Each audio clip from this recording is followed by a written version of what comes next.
Welcome back to Up the Villa. This is our match reaction for Leipzig v Aston Villa pre-season friendly.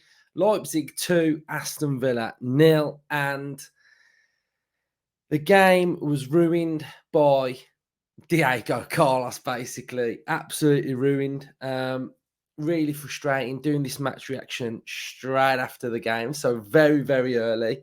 And yeah, just finished the game off for us.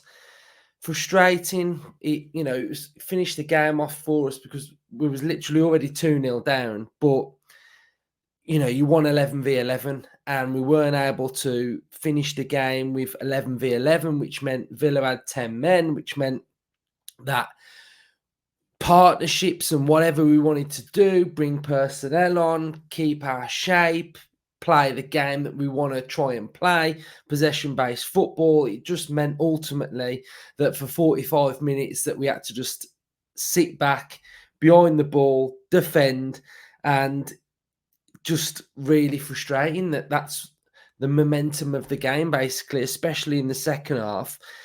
There's not really too much to talk about in the second half, apart from players coming on and players going off, because the positive probably for the second half was that we didn't concede and that Jacob Ramsey came on and played around 30-ish minutes. So I think that was the positive when Deer went up top, But again, players were coming on and just not really playing in their position. We're not able to have a real good look at them.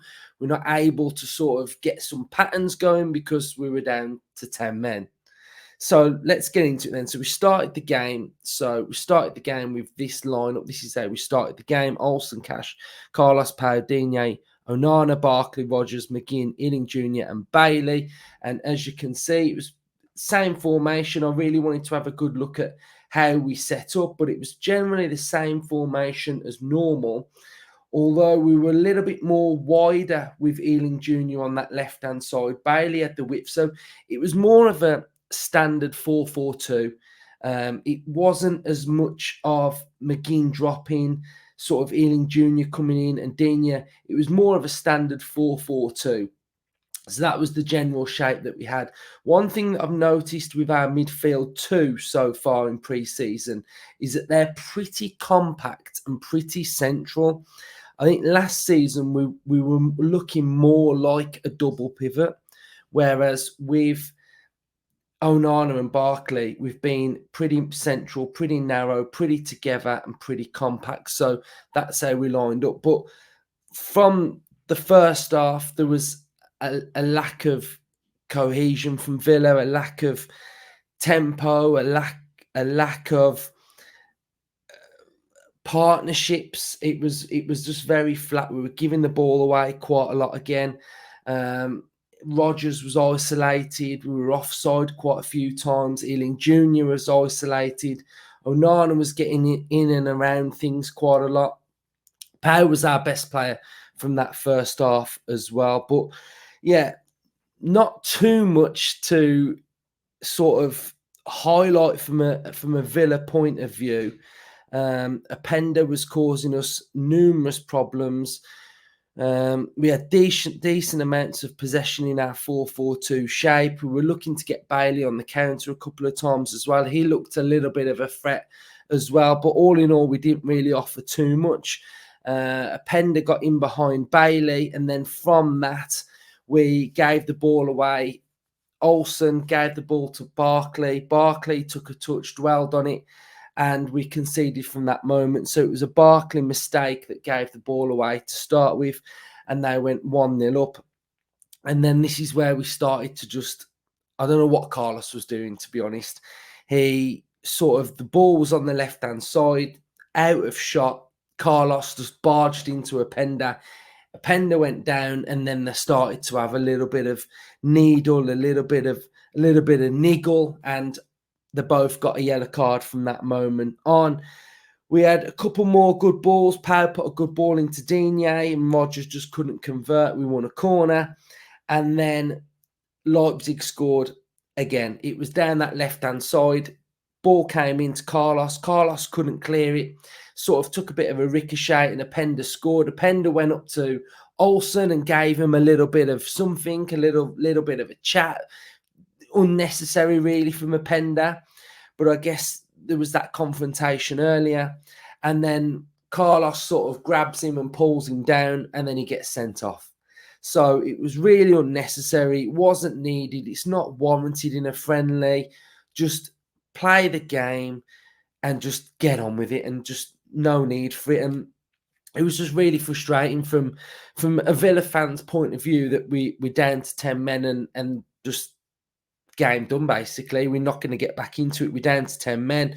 And we just had to defend, really. I think second half, we saw Ramsey, Maatsen, Tielemans, Jadon. They came on, and then we saw Dendoncker, Nedeljkovic, Buendia, Enzo, Bogard, and Moreno come on. And second half, there wasn't really too much to write home about. High line was pretty good. We defended pretty well in that second half anyway. Sesko had a 1v1, but he missed it and took it wide. So, you know, honest thoughts, it's pre-season, it's fitness, it's about getting minutes in the legs, but these things aren't helping because we want to see patterns, we want to bed new players in, and it's just not the greatest thing to be happening when we're trying to do that, and then we're down to 10 men, and you can't bring players on and sort of work on what you've been working behind the scenes. I will say one thing, that there looks to be a lack of movement, which is not worrying me, but that lack of movement is sort of hindering us a little bit. When we had 11v11 in the first half, I wasn't really seeing too much from Ealing Jr. Rodgers was up top, not getting involved. McGinn, first game back, he was sort of pressing in that 4-4-2 with Rodgers, with the striker. So I just think we need to start seeing a little bit more movement now, especially going into these games. I think the two big ones for me going into the new season are Bilbao and Dortmund. Those are the ones where we've really got to start to step it up. So we've got a game on Saturday, and I think that's just going to be more of the same. So frustrating, not the greatest of games.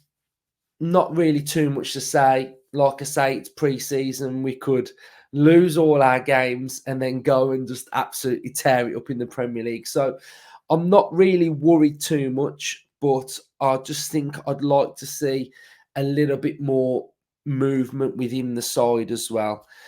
So some of the players that stood out, I thought Pau was our best player by an absolute mile. His distribution was really good. I thought Enzo, again, when he came on, looked nice and tidy. Maatsen looked a threat. Great to see Ramsey back on it. He was sort of driving forward a couple of times as well. But apart from that, that's basically it, really. There's not really too much more to say on the whole game. We had 36% possession in the first half, 2 shots, 1 on target. They had 64% possession. I don't really think I've got anything else to say. I'm going to bed. You're going to all be waking up to this episode. Thank you, everybody. 20,000 subscribers. Absolutely smashed it. You're all legends. Like this video. Subscribe if you're new. Comment your thoughts down below. Up the video.